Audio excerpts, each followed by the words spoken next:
Hey, it's Pastor Rick once again with another edition of In the Car with PR, a video devotional by the Ark Church in Pickerington, Ohio. And today I want to share with you a verse that I ran across in my quiet time this morning. I was just hanging out with God and reading from the book of Proverbs, and I ran across a verse in Proverbs chapter 16, specifically verse 3. And it says, "Commit your actions to the Lord, and your plans will succeed." And I started to meditate on that and just think about what that meant. Commit your actions to the Lord, and your plans will succeed. Well, I certainly want my plans to succeed. So what does it mean to commit my actions to the Lord? So just do it in Jesus' name? Is that what it's really saying there? So I make my plans, I do the things that are on my daily agenda or my agenda for life, and just dedicate them to Jesus, or do them in Jesus' name, and my plans will succeed. And I started to think that doesn't really make any sense. In fact, I thought back to the movie A Knight's Tale. If you've seen that movie or not, I'll give you a little brief synopsis. Basically, just of the scene that I'm thinking about. In the movie, Sir William, he's not really a knight, but he's pretending to be one.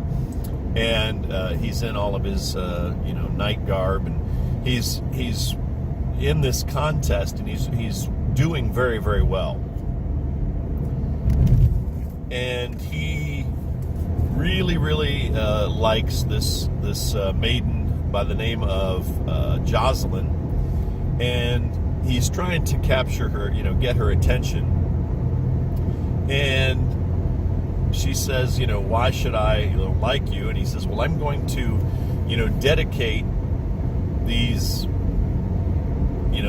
my wins, basically, the next few times that I win, I'm going to dedicate those to you." And she's like, "Well, I didn't want you to do that. I don't want you to win at all.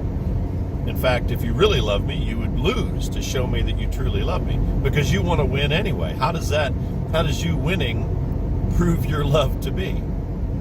And I started thinking that's kind of the way we are with God sometimes. We kind of make our own plans and do what we want to do, and then we ask God, we say, "Okay, I'm going to do this for you. I'm going to be the best at this that I can be for you." And we try to do things in Jesus' name that he doesn't really want us to do. That's really not on his agenda, but it's on our agenda. And we ask God to bless it anyway. And so I started thinking about that, and I realized that's not what this verse really is saying. So I went back and I started to again play this over and over in my mind again. Commit your actions to the Lord. Commit your actions to the Lord, and your plans will succeed. Well, I started to break it down, and I started to think, well, if I'm going to go to the length of committing my actions to the Lord, then really I need to have a love for the Lord. So the first thing I'm going to have to do is commit my heart to the Lord. Once my heart is committed to the Lord, then I'm going to have the drive to commit my actions to the Lord. But if my heart is really committed to the Lord, then I'm going to want to do what makes him happy.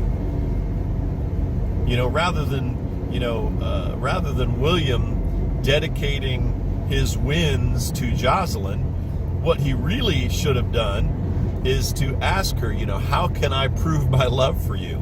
How can I show you that I love you?" Instead of doing what he wanted to show his love for Jocelyn, what he really wanted to do was to go to her and say, "What do you want me to do? What would prove your love?" And of course she tells him. She says, "I want you to lose every single time. If you truly love me, then you're going to do the opposite of what you want. You're going to throw those games, and that'll prove your love for me." So what's he do? He gets on the horse, and he lets the other opponent's lance hit him every single time. knocks him off. I mean, nearly wrecks him. I mean, he is in bad shape. And finally she comes down and says, okay, yes, you've proven enough. You know, I don't want you to die, for crying out loud.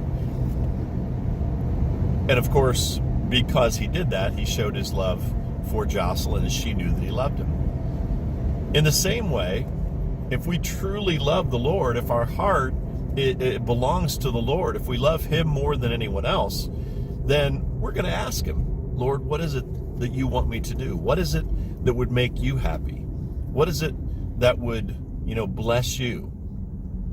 What is it that you've called me to do?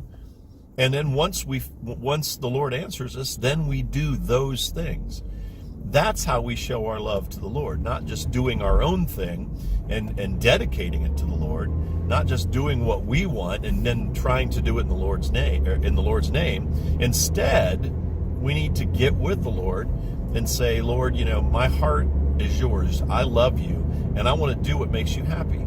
So what is it that makes you happy? What is it that would please you, that would bless you?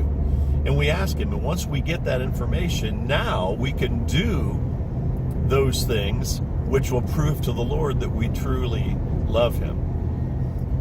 You see how this is working out? Basically, what this verse is really telling us is that if we're going to have success in life, if we're going to succeed, it starts with getting with the Lord. It starts with loving him enough to stop and ask him what he wants of us. Then figuring out, what is your agenda, Lord? What is it that you're doing, and how can I join you? What is it you want me to accomplish? And then we do those things that please him. And we do that committing all of those actions, all of those things that we're doing, committing it to the Lord. Because that's really what it means to commit our actions to the Lord. It is doing those things that please him and following through and doing them completely and doing them well. And as we do those, of course, God is going to bless those, because those are things that he's asked us to do. And when he blesses something, it's going to succeed. Today, I want you to consider, are you living a life that God can bless? Are you living a life where your plans are going to succeed? The only way to really make that happen is when your plans become God's plans. Or I guess that's the other way around, right? God's plans become your plans. And that is by first loving him enough to ask, then asking him what he wants us to do, and then doing them in Jesus' name. And when we put those three things together, we can be sure that our plans are going to succeed. Have a wonderful rest of your day. This is Pastor Rick signing off for now. God bless you. We'll see you next time.